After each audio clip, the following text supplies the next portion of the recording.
Oggi la corruzione e la mafia al nord mettono insieme sia criminali mafiosi patentati, riconosciuti, ma anche i cosiddetti colletti bianchi, cioè abbiamo molti imprenditori, liberi professionisti, rappresentanti del mondo della magistratura in alcuni casi o delle forze di polizia. Il cemento di queste relazioni è duplice, da una parte il denaro e dall'altra parte la ricerca del potere e dell'impunità. Noi facciamo tanta formazione ai nostri amministratori locali e li aiutiamo anche a mettere in pista degli strumenti che esistono ma che magari come i piani anticorruzione ma che vanno creati in maniera tale da non essere avvertiti come dei meri adempimenti burocratici ma come invece delle iniziative, delle attività che effettivamente prevengono. L'altra è quella di fornire loro dei materiali, dei documenti e di raccogliere e diffondere delle buone pratiche.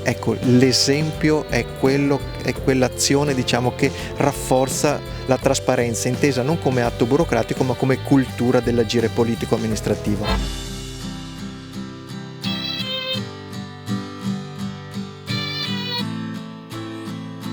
Il giornalismo è un elemento fondamentale della democrazia e quindi sappiamo però che è anche un mestiere nuovo, cambiato, per certi aspetti difficile, è diventato più precario, ma assolutamente essenziale, perché il giornalismo ci aiuta a conoscere e chi conosce può fare una cosa fondamentale, scegliere, e chi sceglie è una persona libera. Quindi ecco perché è importantissimo che a Verona si faccia questo Festival del giornalismo.